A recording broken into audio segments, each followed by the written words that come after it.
It's July 25th, and 2026, and I'm recording a show which isn't going to be released until August 15th, 2026.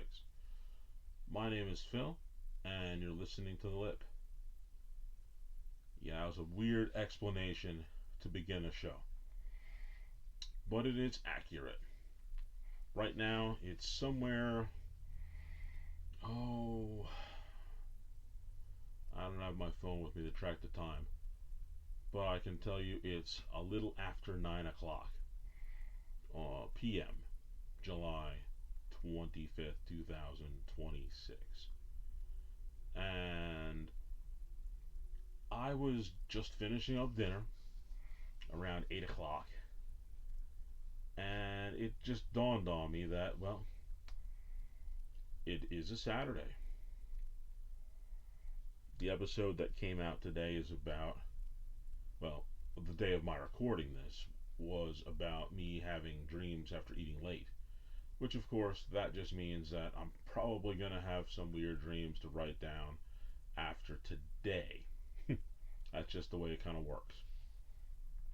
But, to bring the point, I was sitting watching the Quarterback show on Netflix and realizing that usually on Saturdays anymore, ever since Paramount Plus picked up the UFC, that's exactly what I'd be doing right now.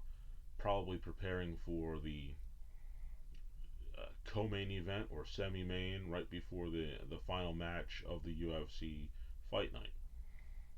But of course, that isn't to be tonight. Why?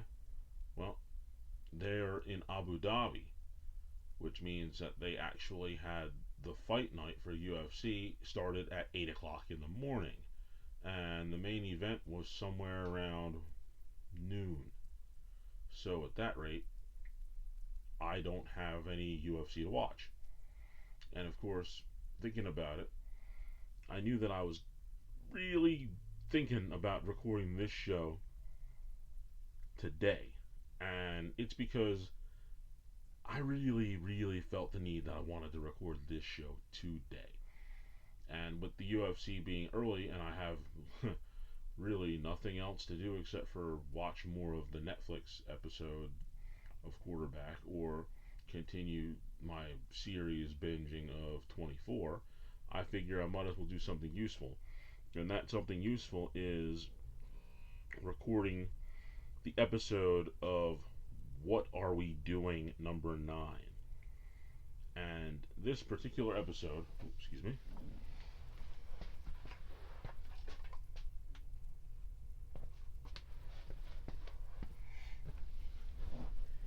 is a little bit deeper than a lot of those episodes of What Are We Doing it are. I typically have some sort of things that are relatively balanced, pretty good, but truthfully, two of the things that I'm going to talk about in this episode are pretty aggravating, and one of them, well, I have to kind of tiptoe around exactly what the issue was, but it's something that I feel that I need to talk about. But I have to soften the blow a little bit too, because those two are pretty deep and pretty heavy. They really are heavier than I ever usually go on most episodes and most topics. But I really need to know what we're doing about these two things. And as a result, I've decided to also add in two very, very, very light topics of what are we doing as well. And I think that because of how heavy some of the first couple are, uh, the light ones certainly balance it out very nicely.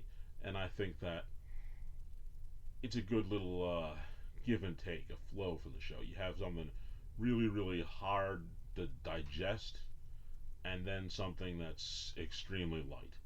And I think that that's the best way to do this. And at first, when I thought about this episode, the first thing that came up was relatively a heavy thing, and then it was just in my mind to do another heavy thing that came up relatively recently.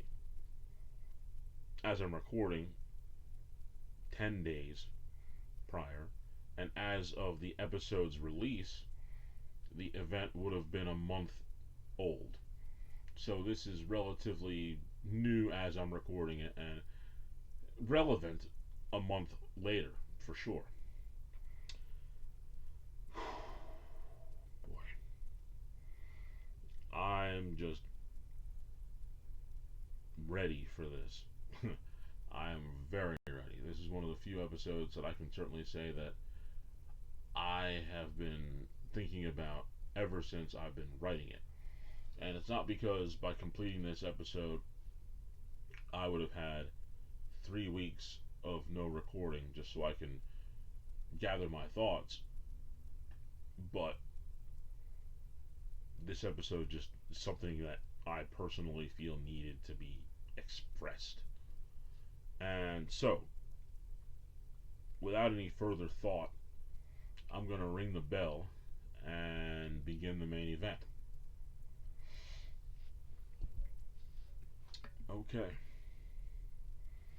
I'm going to tell you right off the bat that what are we doing, number 9?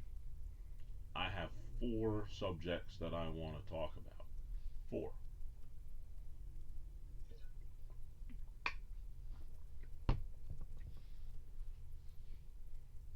Subjects number 2 and number 4 are very light. Subjects number 1 and number 3 are the heavy ones.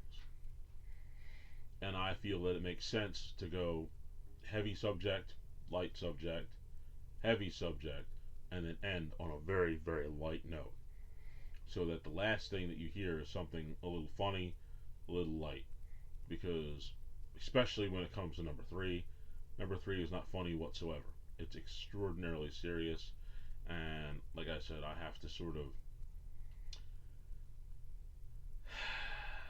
tiptoe and taper around how I actually mention the things that are going on in the show. In fact, I had been talking about doing a dark series for a better part of a few months. I still have the dark topics that I want to talk about, and depending upon how this episode is received, I may put a sliver of some of the dark stuff in because, well, part of this is pretty dark. And so I figure I'm going to go ahead and do this. And as they say, see how it works. See how people react to it. But I'm going to definitely do it. In fact, if there was a chance that I might actually clip some of my episodes, there might be something from this episode that I might want to clip because of how insane I believe that this particular subject matter really is. Alright. Having said that, it's time to get into what are we doing, number 9. We're going to start with, it's kind of crazy because the 2 events that I find to be the heavier ones actually were back-to-back days. So it's crazy how it worked out. It was one very strange week. And we're going to start off with what happened on July 14th, 2026. This was a trip to ShopRite that I took my mom on. Now, typically, when I take her to ShopRite, it's usually for her to pick up a few things, and generally speaking, for the house, when I go do shopping, I usually go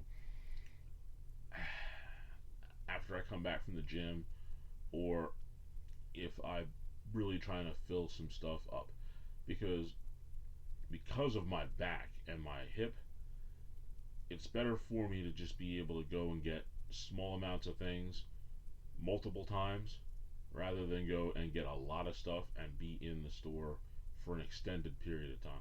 So typically when I go shopping, I will go and I will take no more than 15 minutes or 20 minutes, and I'll get no more than maybe at the maximum I might get 15 to 20 repetitive things that I can easily file away and take out. And I'm in and out. When I take my mother to the store, I have to go a little bit slower because she moves a little bit slower. And as a result of that slow movement that I have to take when she's in the store, I have to now slow down my pace. And when I slow down my pace, it really affects my back and my hip. It does. So it's really difficult for me to do this when I have her in the store because I don't want to, of course, lose her in the store somewhere. And it's easier for me to sometimes be able to do that where I know for a fact where I usually go in and out. She's one of the people who enjoys going down every single aisle in order to see what's there. But I'm just not built like that anymore. I just can't do it. So it becomes difficult. But we can get through it. I know what you're saying. Why don't I just put in orders and just pick it up? Well, part of it is she likes to go to the store. And in truth, it's a good way to just get out, get some air. So don't really do the order thing because of that. Now, having explained that, this particular day, July 14th, 2026, I take my mother to the store. We go around, we do what we're going to do. Generally speaking, we're in there sometime around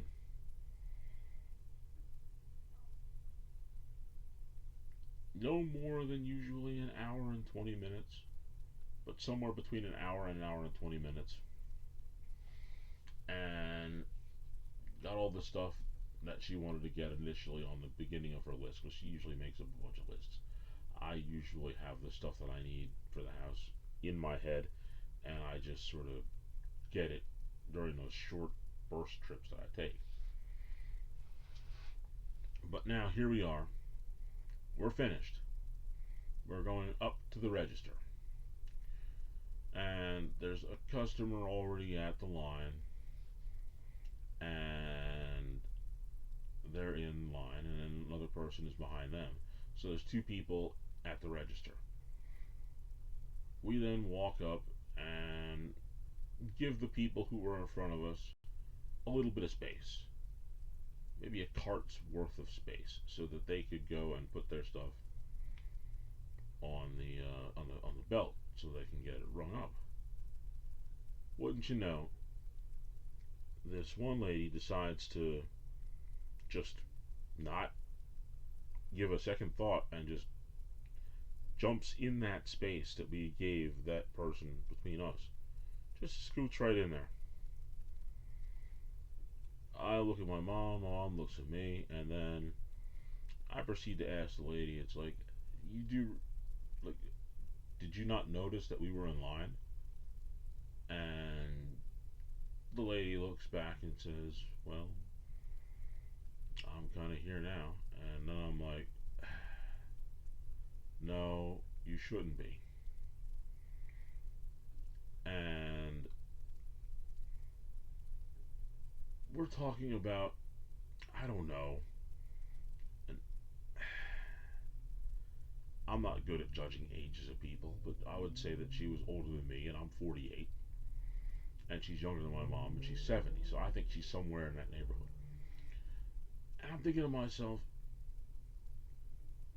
what are we doing? We just cut in line like this? We just, no regard for people who are right there in front of us? And as I'm talking to her and I'm telling her, you gotta go. You gotta get out of line. We are here. We are next. She didn't put anything on the belt, and she was just looking back, and she could really notice that I wasn't gonna give up on this because she literally just cut us in line. And I've probably said it a bunch of times before on other shows and just in general talking to people that people who cut you in line clearly didn't graduate kindergarten, because some of the simplest things in the world we learn while in kindergarten. And that's what makes me worry about the kindergarten class that Maggie, my youngest daughter, was in because, well, they really didn't have kindergarten. They didn't get to be in the classroom because of the COVID thing. So people in that age, maybe I can give them an excuse. But this lady, like I said, she was somewhere between the age of me and my mother. So for sure, she would have been old enough to have experienced kindergarten. And in order to fail kindergarten, you learn some simple basic things beyond anything else. Forget your name and usually how to spell it. Forget the fact that you understand the concept of waiting your turn. That's the big one. Because for sure, one thing that you get really quickly in kindergarten is you learn how to stand in line. And you learn that when you get to a certain place in line, you just stay there. And then the line moves up. You don't get in front of somebody who's already in your spot, who's already in place. And typically, I like to talk to people and tell them about that in after the fact usually. But this is an opportunity that I had to actually tell this person, hey, you clearly failed kindergarten because you don't understand how a line works. And to my detriment, I missed that chance. But without question, I'm thinking to myself, what would make somebody feel entitled enough to just cut me in line? I'm like,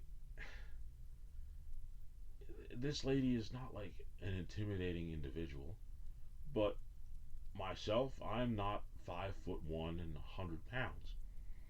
So I'm thinking to myself, what are we doing?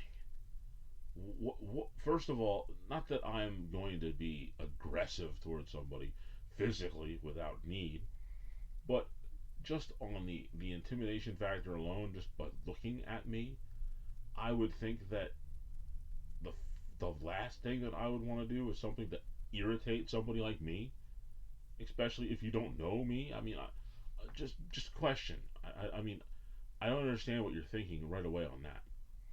Like that just makes me wonder. It's like there's plenty of times when I'm in a store or somewhere and I just don't feel like being bothered, and I can turn on sort of what I like to call my CO energy, my corrections officer energy, and it's just sort of a field that flows out from me to everyone around me, where it's like two things that are clearly present from when you see me going by when I turn that on.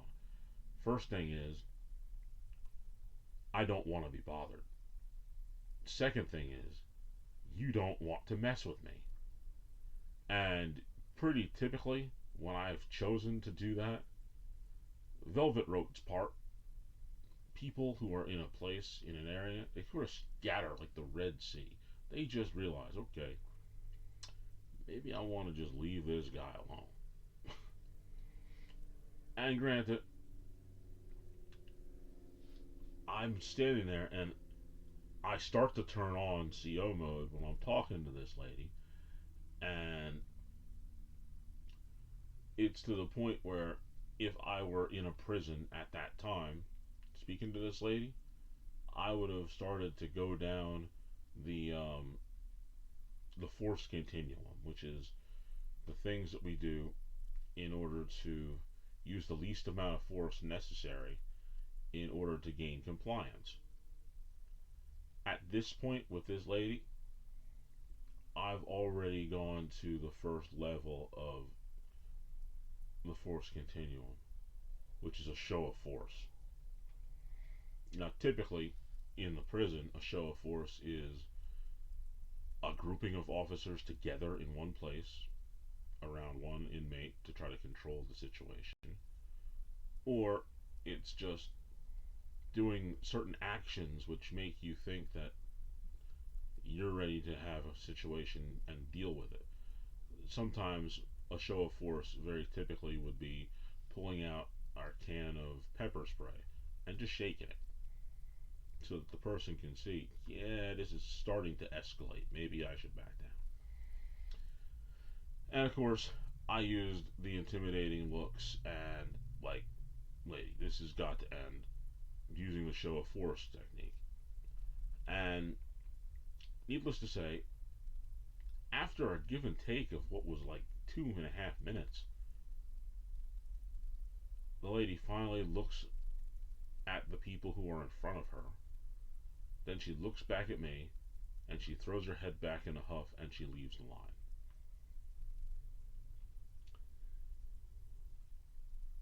That to me was like, why are you mad? You literally cut me. You interrupted the flow of what was going on by deciding that you were more important than me and my mother at the supermarket at the time. That your grocery shopping was more important than ours, even though we were literally in front of you, and you decided that, well, that doesn't matter. I'm going to just get in front of you. And as a result of that choice, you're now upset? What are we doing? What are we doing? What possessed you to make that choice? That's what my first question would be. What was it that made you think that what you were doing was a good idea and that everybody was going to play along with it? Because clearly it wasn't a good idea, and I absolutely wasn't going to play along with it. And so she goes into another register and she's going about the rest of her life. Now, for me, at that moment, I can honestly tell you, it wasn't about getting out of the store faster at that point. It then became a bit principle, which is kind of weird.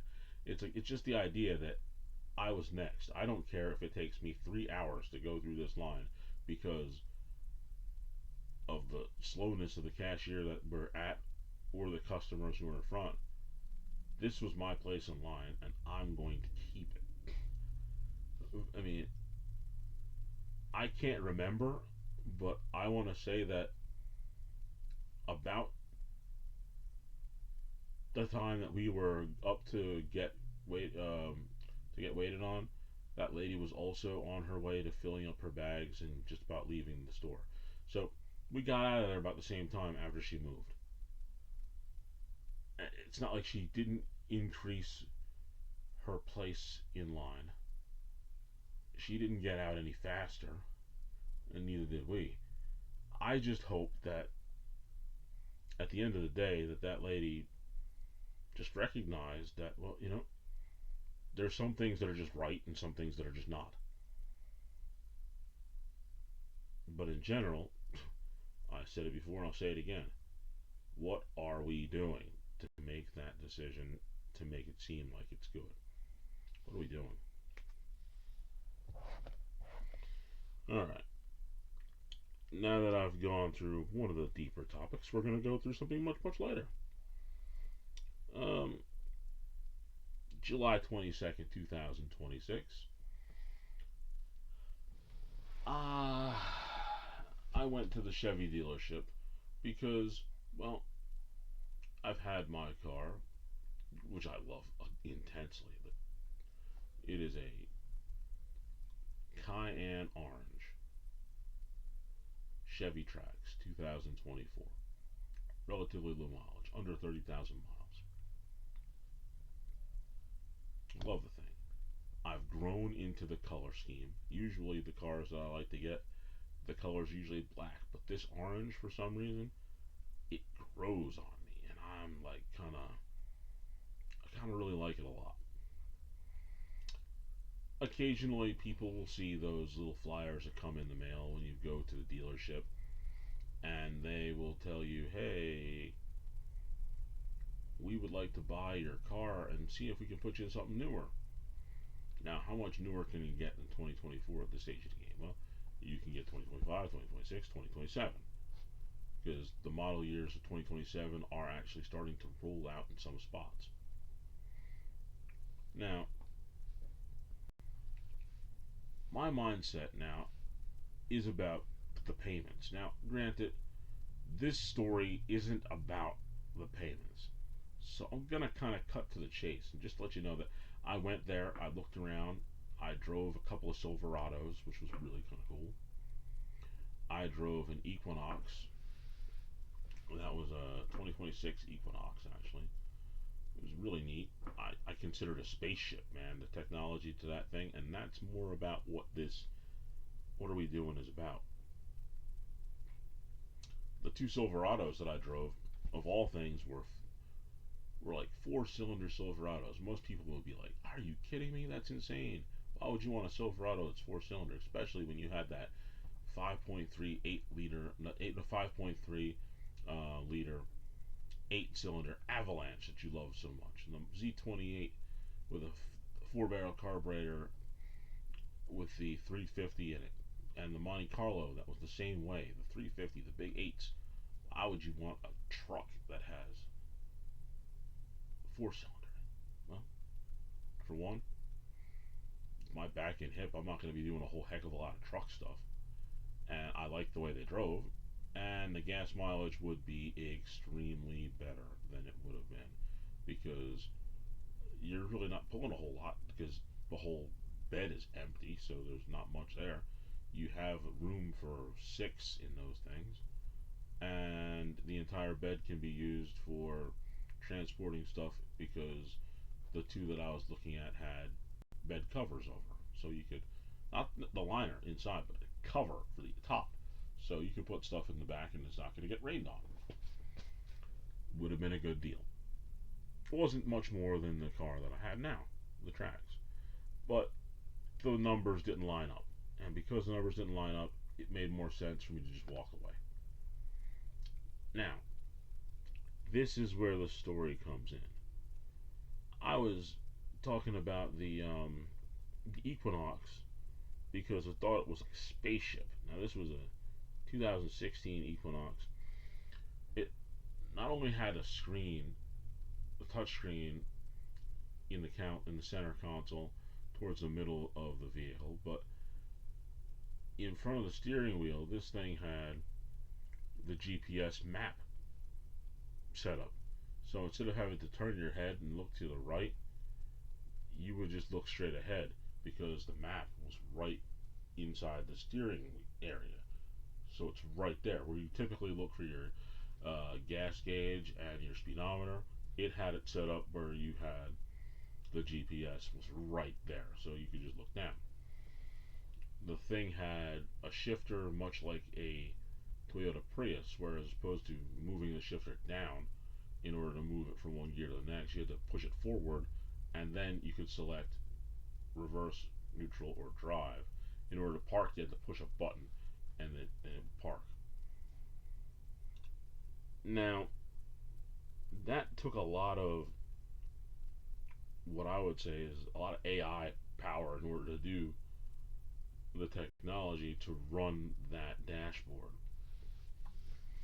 And as a result of all that AI technology, I was a little bit uncomfortable in the car, just a little bit. So much so that had the numbers, they gave me a number which was much higher than what I wanted to pay. But even if they worked it out so that the numbers were lower, I would want to avoid that car at least right now because it made me a little nervous because of all the tech that it could do. Now I know people are like, oh, you gotta advance with the times and evolve with the times. Now for me to know that my Trax already has the GPS stuff in it and I can link it to my phone and play my podcasts like Houston's Hustle Hobbies and Houston's Zenith Training Channel. But I can tell you that I expect that this car, the Equinox, was going to transform and just walk around and do what it wanted to do. Like, I felt that if I left it in the driveway and it chose to go someplace, it was just going to just get up and go. I know that's extreme and I know that's ridiculous, but in truth, it's kind of what I was thinking was going to happen. And so left the dealership, got back in my Cayenne orange track, which I was happy about because, to make a long story short, one of the deal breakers that I had personally was that it would have to be a color that would knock me out. And granted, I like black, and the Silverado was black. But that orange, there's just something about that orange. And I think that they tried a little harder than they would have before because after going around the dealership, the one color that they had nothing anywhere remotely close to was that cayenne orange. And I think that maybe they wanted it because of the color too. But enough of that. This is where the what are we doing comes in. As me and of course I took my daughters and my mother to go check this thing out to see if there was a chance that I was going to drive home with something new, but we didn't. So we all get back into the car and we're driving down the road, and I'm talking about something I can't even fully remember what it was I was talking about. But I'm thinking most likely it was probably the fact that I've been streaming, not streaming, binge watching 24, and I'm up to the fifth season as this recording is going on. By the time this thing is actually um, released, I'll probably be on to the next binge. But I was talking to my mom, and it was about how one of the people was doing some bad stuff and they killed about 75 different people, just in general. Now, I'm saying that, and remember how I said earlier that my phone was connected to the car? The phone is sitting in the center console, locked. Locked. And for some reason, the car interrupted the conversation by saying, I don't know anything about 75 people. It was listening, but my phone was locked. How did it do that? Why did it do that? It was listening to our conversation and it chose to respond as if it was part of the conversation. What are we doing? Is this AI technology really getting like that? And the worst part about this situation is this is the first time that it happened with my kids and my mother in the car, so that they all heard it happen. But it happened to me twice before when I was in the car and talking through some stuff that I wanted to do on the show. Because sometimes when I'm driving and I see something and I say, okay, that'd be an interesting thing to put on the show, when my phone is locked and I'm not even listening to anything, this is the third time that it happened. But two other times, the car responded and it said, oh, well, we should do this and that. Yeah, what? I didn't ask you anything. I didn't say, hey, Google. I didn't say Bixby or whoever. I didn't say, hey, car, I'd like to ask your opinion of this. No, no, no. It was listening, and it then decided to respond. For some reason, the other conversations that I might have had and other people who were in the car, maybe it was uninterested in it. But when I said those other couple different things, the car um, decided to react, and I thought that was just like, what? You're reacting to now? Like, why?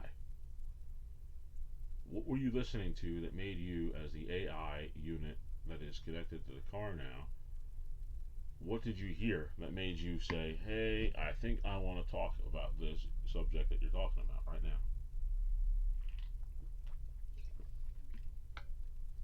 I'm not going to lie to you. It's like, man, I walked around the prison with somewhere between 1,200 inmates. I've been on and the singular officer running a block that had 125 inmates on it. And I've never quite been as nervous as I was on July 22nd when that car reacted to my conversation. That was a little unnerving, especially knowing that we're getting a little close to the date where in the Terminator movies, Judgment Day happens. Makes you wonder just a little bit.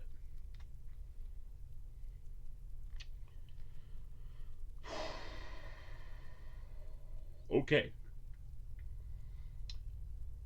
now comes the prerequisite for this next thing I want to talk about, or what are we doing? Because this one, I really want to know what we're doing here. Like, it's one thing to ask, what are we doing with this technology and Terminators potentially coming up, but this is now not the future, but it's now, and some stuff that was from the past. And this is the one that I have to sort of dance around a little bit because I don't know what I can say that YouTube will accept and YouTube won't, and I don't want to get the video locked up, obviously. So I've decided to sort of construct sort of a bit of a word salad in order to try to get the point across. Fortunately, most of the people who listen to this show are in their 30s to 60s, so you'll understand what I'm talking about based on life experience. And typically, I wouldn't imagine that there's too many kids who'd be listening to this. Some old guy talking about crazy stuff. So it's not for you anyway. I might even, in fact, I probably should just set it so that this particular episode is, in fact, marked not for kids. So this one won't be seen. And it's this particular segment which is the reason why I don't want it seen by kids. Um, Having said that, my kid was there when it happened. So we'll go with it. Um, this is the day after the ShopRite incident with Lady Cutting Line.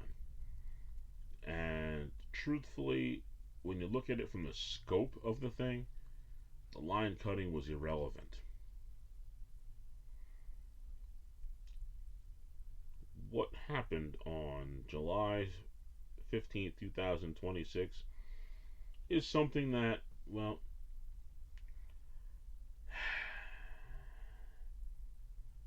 you don't want to see, but chances are some of us have probably seen things like this. But having said that, and being with your kid at the time, I definitely had to react to what I saw in an appropriate way that would be explainable to the kid and helpful for the place where it happened. So let's start off with the fact that my oldest daughter, Aurora, came down the stairs and she said, "I want you to take me to Wawa." Now, again, like I said, Wawa is really close. The store that's right next to my house now, it's very close. Easily within walking distance, like it's the next block over. I had just gotten back from taking my mom back home from dialysis and coming back from the. Did I go to the gym that week? No, my shoulder was still bugging me like it is again now. So I didn't even go to the gym. But I went, got up at 5 o'clock, took my mom to dialysis, came back home,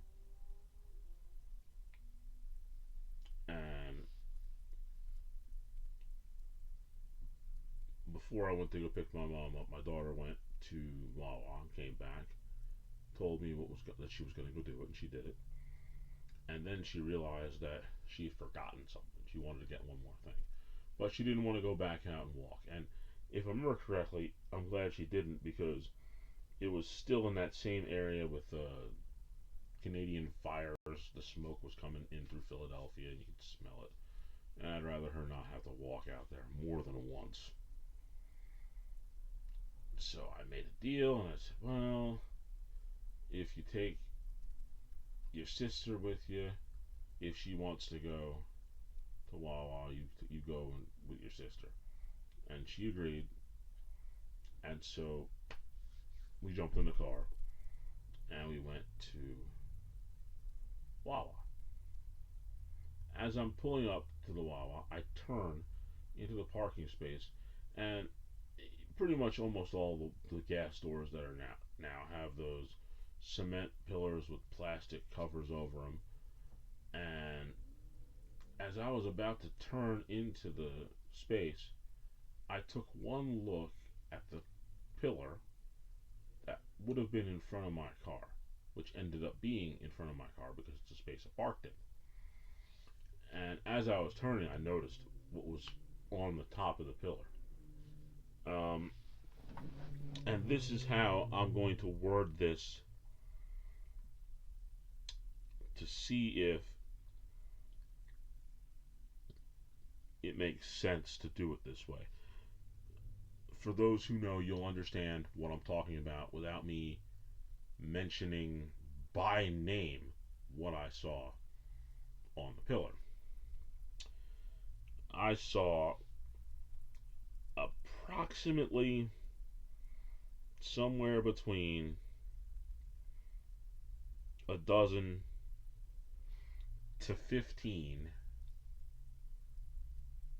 1940s, remember that number, 1940s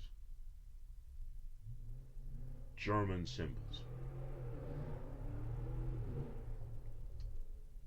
About a dozen 1940s German symbols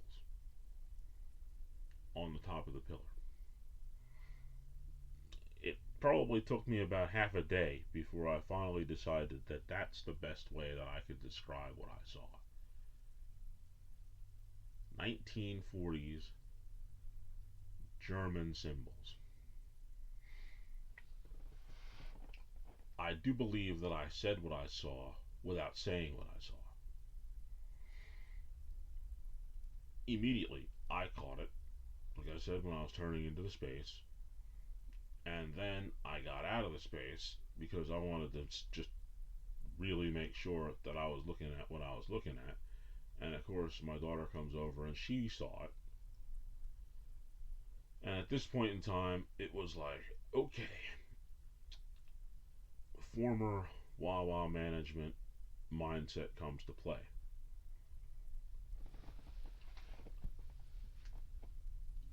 By seeing these 1940 German symbols on the pillar outside, as a manager of Wawa, the first thing that I would have to do if I noticed it or was informed about it, I would have to have it removed as quickly as possible. And potentially uh, leave a note or call ahead or the police and check the tape, because there was cameras in the building and outside the building, so maybe you could see who did it. So without even thinking about what I was there for, because Aurora was picking up something to drink and I was going to get something, but I couldn't remember what it was. I immediately scanned the store and found the manager, and as discreetly as possible, in a way that would get the manager's attention, because it's stuff that, in my mind, when I was in management, and somebody told me about things that were going on that I needed to know about discreetly, I was able to keep it as quiet as possible and handle the situation. So, what I did was I told the manager, which of course, going back to the fact that I have that Cayenne orange car, I told the manager that they should go outside and look at the pillar in front of the orange car.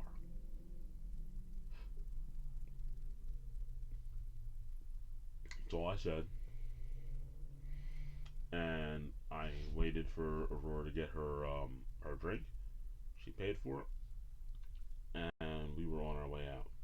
Now, during that time, fortunately, these stores, now the gas stores, it's different than the ones in New Jersey because gas stores in New Jersey have one whole different set of people that work there, which of course the employees who fill the gas, and they have a fuel court leader or a fuel court manager now, a person who runs the schedule and checks the fuel level and essentially manages the gas people who are filling up the cars in New Jersey.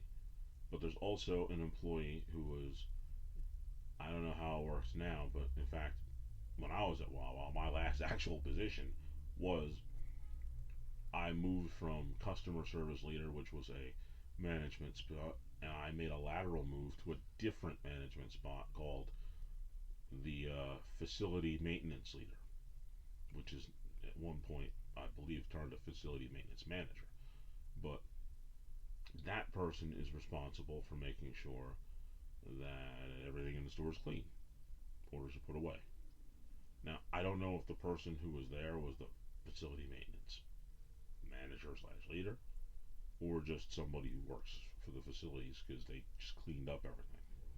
Either way, when we were on our way out, the store manager was aware of the situation and she was going back after the manager I told, which was an assistant manager, I believe, then told the store manager, and then the assistant manager and the facility maintenance person, I don't know if that person's a manager or not, went out, got the degreaser, and started to clean off the pillar and remove those 1940s German symbols off of the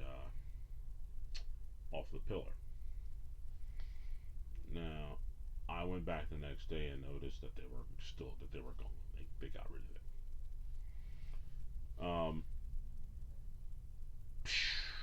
Now, considering the fact that I had to sort of give my daughter an explanation, but I didn't have to give her too much of an explanation because she's going into ninth grade and she's definitely studied World War II and she's seen and understands what those 1940s German symbols are and what they meant and what they mean still. And of course, in the area that I live at, it's a very diverse place.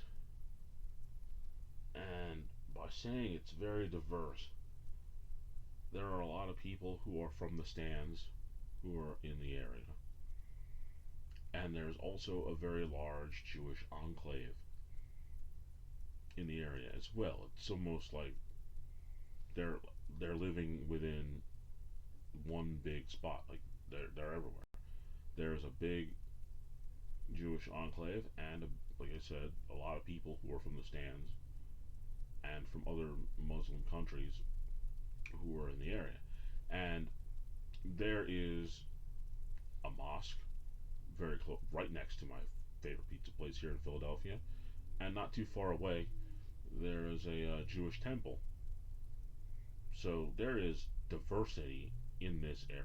Not to mention, there are plenty of other Asian people of Asian descent, of both Korean and Chinese and other Asian ethnic people who are in the area. So, my first question is, knowing the diversity of our area that we live in, what are we doing with that symbol within this spot? Not that it belongs anywhere, but the fact that somebody would put that there and be okay with it, because my understanding about the people who use that symbol to this day, they don't like any of those people. None of them. So it just behooves me to think that somebody would put that symbol in a centralized place where all these very diverse people could end up being. That's just unbelievable to me. Like, what are we doing? What are we doing? Like, I'm gonna say I've lived in this area now 6 years, and I've never seen that sort of stupidity this entire time. I get mad when people sometimes walked on my grass. We built a fence, stopped the problem. But I've not seen that. That's just another level of wrong. To make a long story short, it's another level of wrong. And as a result of that, boy, I'm keeping my eye open, and I'm really glad that if there is a positive about the situation, the fact that Aurora chose to tell me, to ask me to go to Wawa that morning, which, again, fortunately, had she not chosen to do that, would somebody else have done what I did and actually gotten a hold of the manager to get them to get rid of it? Especially since one of the major focus people who would be the target of people who use that 1940s German symbol would have been in the area. Fortunately, again, like I said, I'm hoping I'm not scrambling my words too much, but fortunately, the day that this happened, like I said, was July 15th, 2026, was a Saturday. And it's their Sabbath, the Jewish Sabbath. And they're all going to temple, which, fortunately enough, is in the other direction of the Wawa.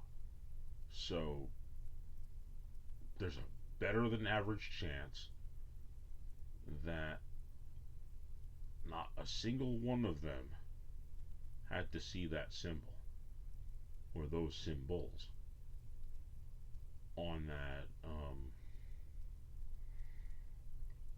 that concrete pillar, because they were all going to temple at the time and weren't going to be exposed to that. If there was any good, that would be it. And again, I'm going to applaud the quick work of the Wawa staff for that, because they didn't put it off.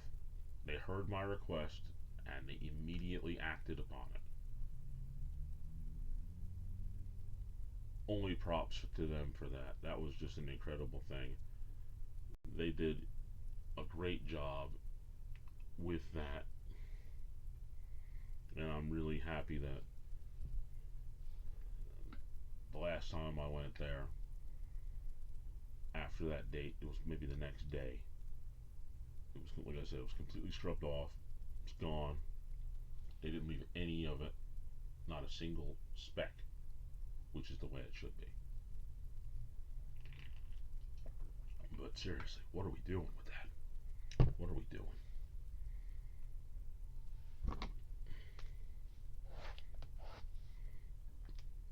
Now, just as advertised, that was kind of heavy. One of the heavier things that I had to talk about on this show. That was a pretty deep one, and I'm not going to end the show on that note.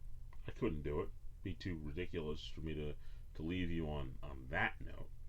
So I'm going to leave you on a much more interesting note, and it's one that makes me go, what's going on here? I believe it was 2nd or 3rd of July, one of those days. Right before, of course, the 25th anniversary of our country. I was in the mood probably for a month prior. The end of May, I started thinking about it, all the way through June. And like I said, it was the 2nd or 3rd of July. And I really wanted Pizza Hut. And so I chose to get the kids and I and my mom some Pizza Hut. This day was a great day. It was fun. It was really hot though. It was straight up over 100 degrees. No feel like it was over 100 degrees. And I ordered everybody what they wanted. And for myself,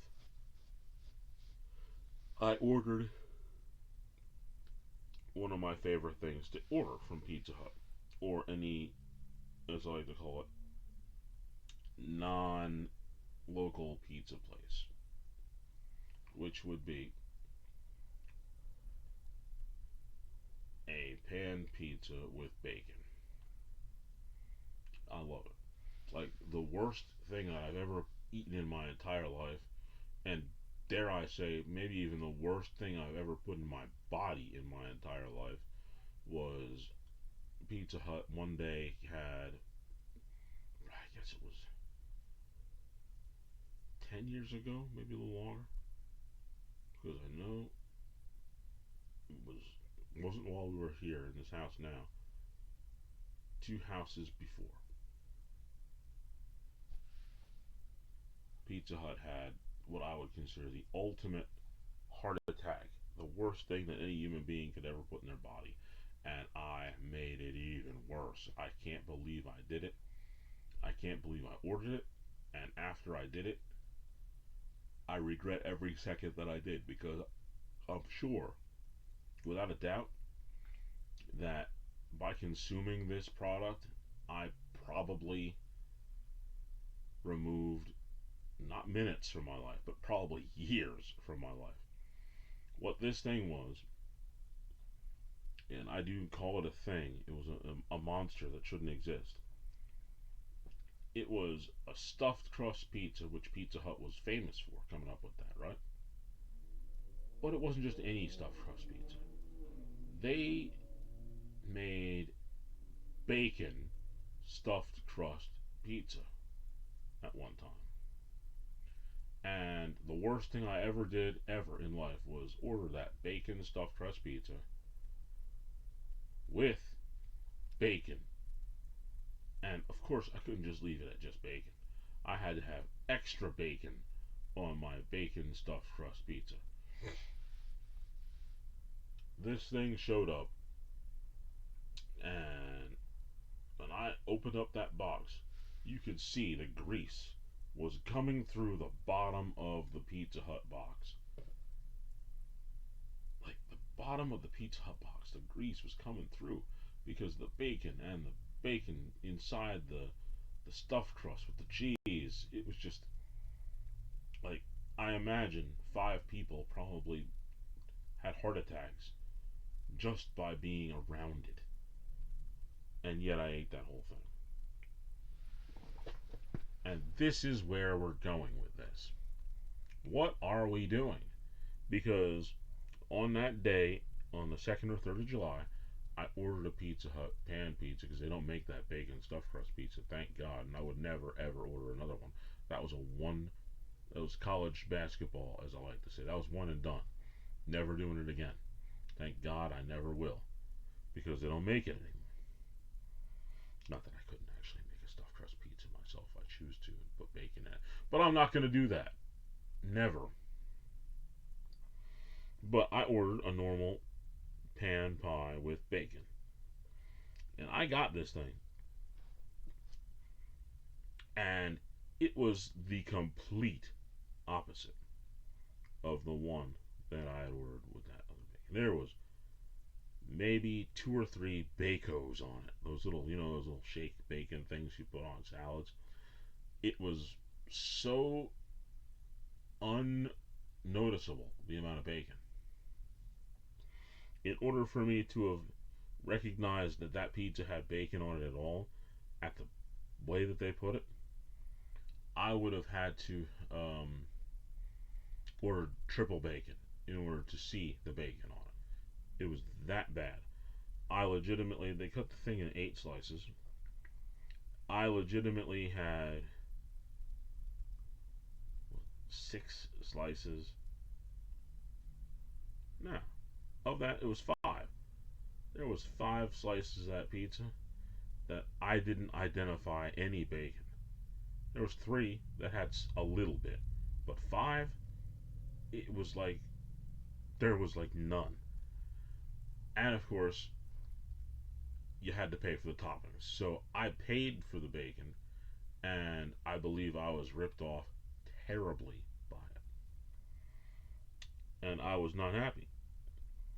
And we're gonna fast forward to yesterday as I'm recording this, because today is the 25th of July 2026. Yesterday was the 24th of July 2026, and I get an opportunity to order pizza again. But I didn't order it from Pizza Hut. I ordered it from Domino's.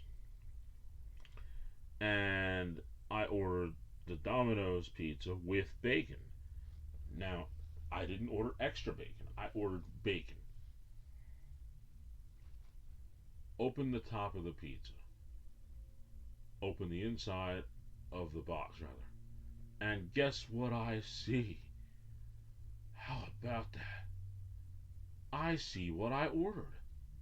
There is a reasonable portion of bacon on each slice. The entire pie wasn't looking like Golden Corral's breakfast bin with all bacon on top of it, but it was a reasonable sprinkle of bacon that was on the pie. It was manageable and reasonable, and you would expect that to be the amount of bacon you would get if you ordered regular bacon. So the price that I paid was acceptable for what I got. Now, I still haven't done it yet, and I need to, because I am a Google reviewer, and boy, I don't have my phone with me earlier, like I said, so I can't tell you about how good that I did. So I can say that you can check me out on my Google reviews, and you'll know that I have um, over 4 million views of my pictures on Google review, and I've got more than 10,000 views on several of my regular reviews. So people see the stuff that I put out. In fact, there was a place that I went to at one time that I looked at the situation. I put a bad review in. People saw it immediately, and they were like, "Whoa!" They just turned everything around and just started to say, "Whoa, we got to be nice to you." And it was the very same day that I put the review in. and I was still at the place, and they were doing everything they could to get me to alter my review. And being the nice general person that I am, I did. I just deleted my review. I chose not to review at all because you know how they say, if you can't say anything nice about somebody, don't say anything at all. So that's kind of what happened there. And so to show you just how insane about how many reviews that I do, man, I got one of these little pens because I was at one point, I don't I don't do it quite as accurately or as often as I did before. A couple of years ago, I was within the 1% of reviewers. I was in one of the 1% of reviewers, and then I slid down to 5 and then 10. But every once in a while, I'll still make sure to put a review in there. And the pictures that I take, man, they get noticed. Like I wish I could only have, if I had half of the views that I got on my Google reviews, if I had half those views turned into subscribers to this show, who knows how much money I'd be making from YouTube right now. It would be stupid. But having said that, I took a picture of that pizza that had no bacon on it from Pizza Hut. And I also took a picture of the pizza that had plenty of bacon on it from Domino's. And I actually made a collage. And you can probably see it if you haven't already seen it, because more likely than not, that's going to be the cover that, that I'm going to use to post for this show. That it's coming up. It's going to be those two pizzas most likely, and something else. Who knows? But that's probably going to be what is going to be the ad that I'm going to use for that. So you'll see that picture, and you tell me if I'm wrong about the amount of bacon that was on the Pizza Hut pie versus the amount of bacon that was on the Domino's pie. It is night and day, and it was just brutal. And I'm thinking to myself that I am like a couple seconds away, even as I speak, talking about this right now, from making that review because I think I should. But I think that the question of what are we doing, I mean, because come on, they could do better than that, I think, or at least I hope. And it really made me upset because, like I said, I had been thinking about getting a Pizza Hut pizza, specifically a Pizza Hut pizza with bacon, for like 2 months prior to it. And when I do, I'm extremely disappointed. That's just not fun. It's not. But I'll have to say that I think that I've ended this main event on a nice light note. And I think that the way that I chose to approach this episode, it was probably the best way I could have. I'm hoping that you enjoy it. Right now, I'm going to ring the bell and I'm going to end the main event. Now, it's time for the Spear of the Week. Now, I could go one of two ways for the Spear of the Week this week. It's very clear that I could easily go one of two ways. But because of the fact that I want to do one thing to be the Spear of the Week, and I am not opposed to holding things over for another time, I do believe that the Spear of the Week can only be whoever decided to put the 1940s German symbols on the pillar. It's wrong, disgusting, and shouldn't be tolerated. So, without any question, you're the Spear of the Week. But don't worry, Sharp Right Line Lady. You're going to get it. You'll get some too, but just not this week. Now, let's find something that has three things. And what do they have in common?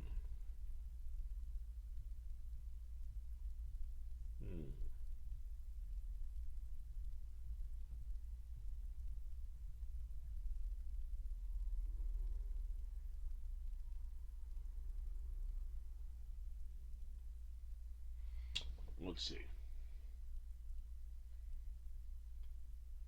Hmm.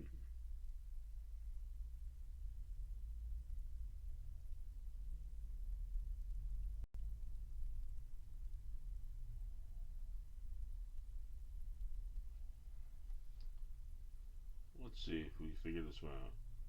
People at Nerf, a cappuccino bar, a rabid dog. What do those three things have in common? People at Nerf, a cappuccino bar, a rabid dog. People at Nerf, cappuccino bar, a rabid dog.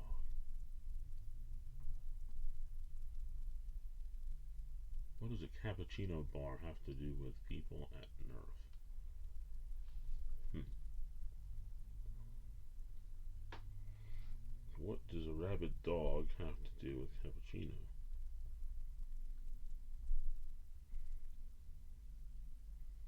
High strung cappuccino bar. The bar itself.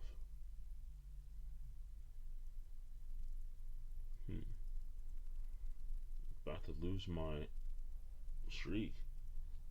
I don't know if it's people who are full of energy, things that are full of energy. I'm gonna go with things that are full of energy.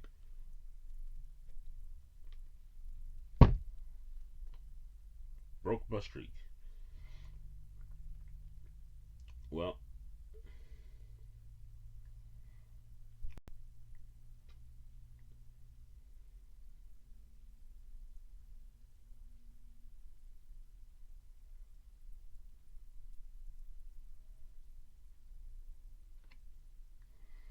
a rabid dog has is foaming at the mouth. Cappuccino bar foams up those coffees.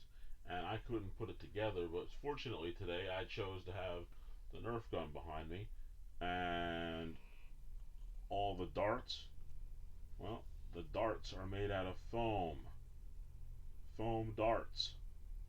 Foam at the mouth of the dog and cappuccino foam. The three things that they have in common are foam.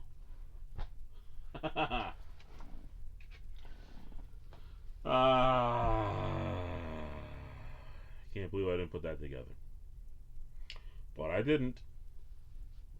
Oh well. Back to the drawing board. Three straight. Now back down to zero, right? Let's see if we can answer one of these questions here. Let's see what we have here.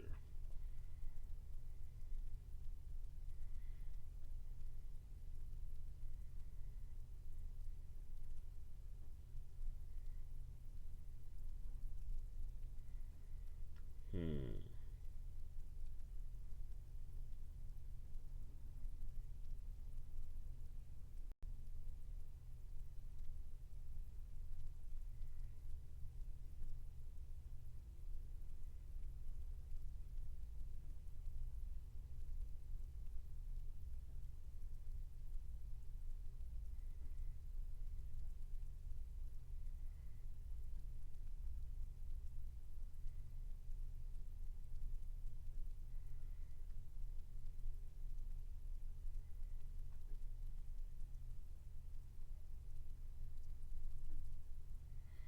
Well, I'm gonna go ahead and I'm gonna make it really easy here. I'm gonna cheat on this one. The question is, do you collect anything? And everybody who knows me knows that yes, I collect a lot of stuff. I collect movies. I collect um, watches. But believe it or not Rolexes. I prefer um,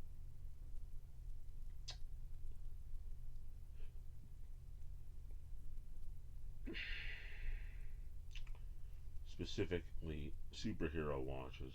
Batman, Superman. Let me see if I can go grab one out. I'm about to do that anyway. So, no better time like the present, right?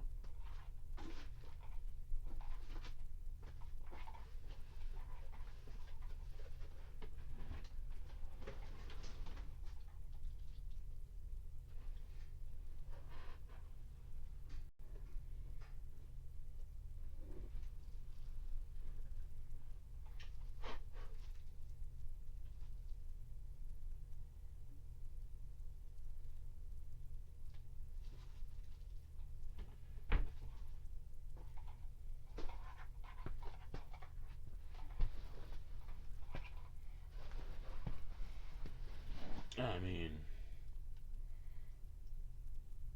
like one of the things that I really like to collect are these watches. I haven't really gotten a new one in a while, but I need to get batteries for this guy. But truthfully, this is one of my favorite ones. It's a Batman Fossil watch, and what are we looking at? It's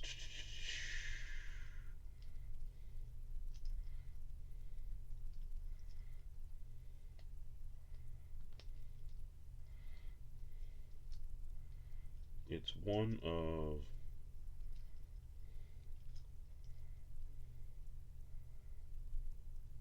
3,000. It's specifically number 1,622 of 3,000. One of my favorite watches. It's really cool.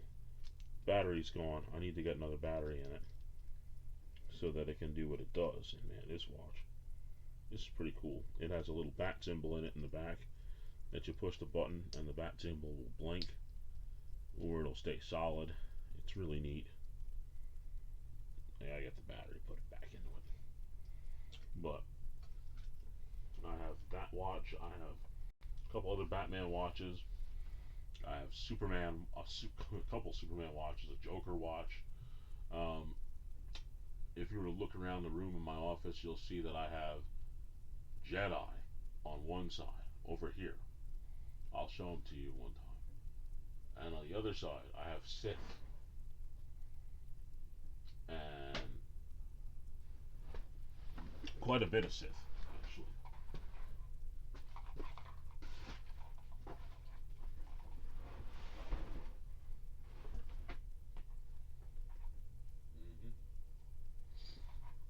And the Sith that I have are all full Sith and not quite full Sith. I do still have um, two more people that I want to get from the Sith side. Um, specifically, well, actually, it's more like four. What I already have over there is a Kylo Ren, a Leader Snoke, General Grievous, trained like the Sith, the action figure, but I don't have. He's not really a Sith. Of course, I do have Darth Maul, Darth Tyrannus, or Count Dooku, Darth Vader, and an Inquisitor, the lead Inquisitor. But most importantly, I have the Emperor hiding in the corner where you can hardly see him because that's what he does, hides in the shadows. And of course, I want to end up getting my hands on a Darth Revan and a Darth Malak from the game Knights of the Old Republic. They sell the figures. I've seen them. I want to hunt them down. I also want to get the lead guy from the Acolytes, and I do believe that Darth Plagueis, the master of Darth Sidious, is in the Acolytes. So I wonder if you can find a figure of Darth Plagueis, but that's a bit much.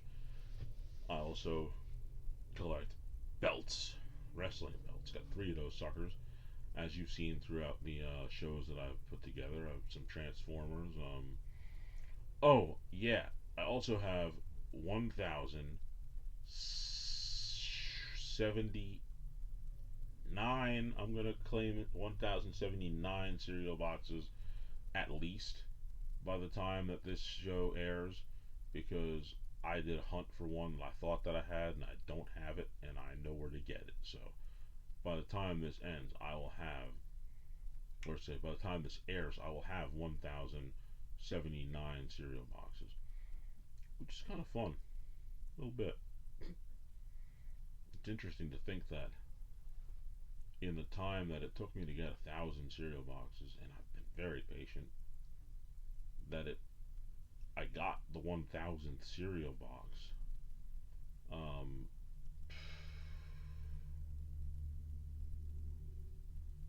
feels like it was this year, but it seems like that would be no. I think it was last year. I can't remember. Which is bad. When you've been collecting for that long and you can't remember exactly when you did it, that's crazy. But anyway, since I got my 1,000th cereal box, I've only collected another 79, which is kind of funny. It hasn't been with it's been within a year, and I've only collected that many, which is seems weird at the time. But a lot of times when I find them, I get them in bunches. Very rarely do I see a cereal box that is really unique and it's like, it's just one, and I'm gonna go get it. A lot of times when I see them, it's usually when the cereal boxes are just coming out and they're new, and it's like a new point in time, and you'll end up finding a whole bunch of them. Like for example, I got the four from Toy Story, and I got two from K-pop Demon Hunter. They get them in bunches, and truthfully, the next good bunches of cereal boxes are going to come out in October, probably September, because that's when the Halloween cereals are going to come out. And at that time, there's going to be a minimum of three that I'm going to pull up, and that's going to always be Count Chocula, Frankenberry, and Boo Berry. Those usually are the three. But Carmella Creeper has been around last couple of years.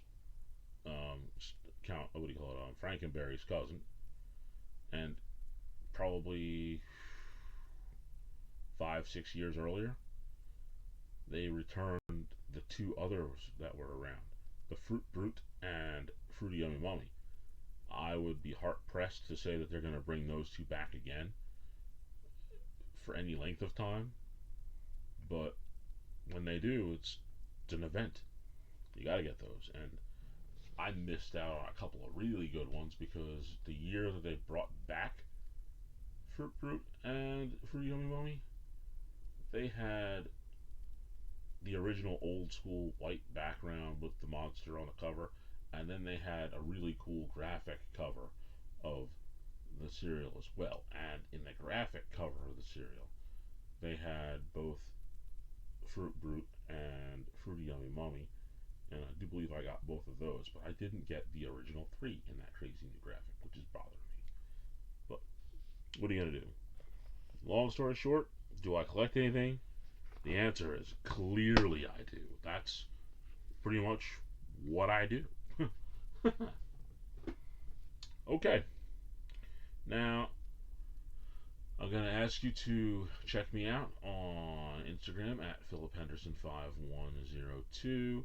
Join us on our Facebook group. Join us on the Lit Facebook group. There's always room for one more. And more importantly than anything, I need you to subscribe and like to this channel at Phil the Lip. That's where all the shows are at, with the exception of the archives on Spotify, which has all the old stuff that's on there. But I would certainly recommend you go and check that out too, because it's fun stuff. It's the reason why I got to this point. If you want to check out the true evolution of the show, you need to listen to the Spotify episodes, and then you need to move on. And I would say the best way to tell the true evolution of this show is to listen to, I don't know, maybe the first month of shows, and then move on the Spotify thing and listen to probably the next year, and then listen to 6 months after that, and then 6 months after that listen to a few episodes. You'll notice that the show has evolved every so often, and that's the important thing. It doesn't just stay static. It changes, it evolves, it turns into something newer, better every time. So I recommend listening to that, and of course, listen to all the old stuff that I've been doing here on YouTube, because this is to the point where I think that the evolution hasn't stopped, but it's different. It's different. And now, like I did the last couple episodes, I don't know why I did it like that, but it's just what I did. Instead of picking out the perfect words of wisdom for the episode, I just went and grabbed whatever I had here, and I just sort of randomly pulled one out. Like the last couple episodes, I did that. And well, here it comes again. The words of wisdom are as followed for this episode. No matter how good of a person that we think we are, if people knew what we were thinking, they would most likely feel very differently about us. No matter how good of a person we are, if people knew what we were thinking, they might feel very differently about us. Well, it's pretty clear that most people tell everybody what they want to hear a lot of times, but sometimes there's things that you hold back on. Nobody ever tells you 100% of what you're thinking. So, truthfully, what ends up happening is that the stuff that you know that you keep inside your own head when you're alone, people don't need to know it anyway. They don't need to know it. So, whatever their perception of you is, it's the perception that you want them to have. Let them think of you what you want them to think of you. Don't let them come up with some idea of their own. But of course, that's what they're going to do anyway. They're going to take what you've presented to them, and they're going to decide how to feel about it. And in the long run, there's not a thing we can do about that. But what I've got to tell you now is a simple reminder that my name is Phil, and you've just listened to The Lip. 3 weeks off! Yeah!